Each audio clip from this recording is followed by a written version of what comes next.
শততম টেস্ট ও সেঞ্চুরি হাঁকিয়ে ইতিহাস গড়া মুশফিকুর রহিমকে সংবর্ধনা দিল বগুড়ার খুদে ক্রিকেটাররা।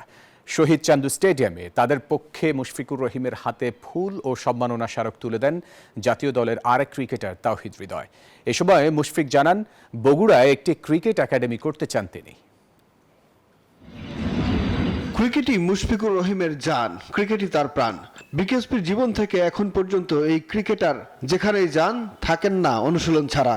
বগুড়ায় নিজ এলাকায় গিয়েও শহীদ চান্দু স্টেডিয়ামে অনুশীলন করলেন মুশি। নেটে ব্যাট হাতে ঘাম ঝরালেন, মাঠে অনুশীলনে আসা খুদে ক্রিকেটারদের সেলফির আবদারও মেটালেন।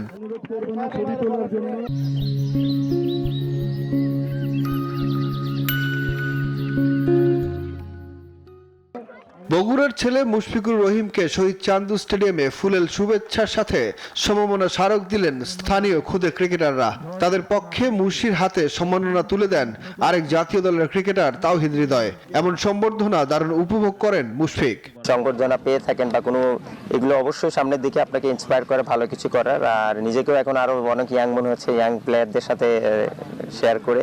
উত্তর অঞ্চল থেকে আরো ভালো মানের ক্রিকেটার তৈরি করতে একটি ক্রিকেট একাডেমি দেওয়ার সিদ্ধান্ত নিয়েছেন মুশফিক।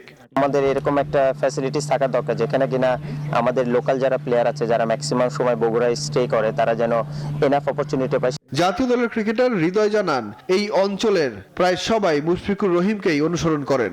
ভাগ্যবান যে এরকম একটা আয়োজনে এরকম একটা স্মৃতি পাবেন। মুশফিকুর রহিম ও তাওহিদ হৃদয়ের প্রত্যাশা আবারও আন্তর্জাতিক ক্রিকেট ম্যাচ হবে বগুড়ায়। সুখন সরকার, নিউজ 24।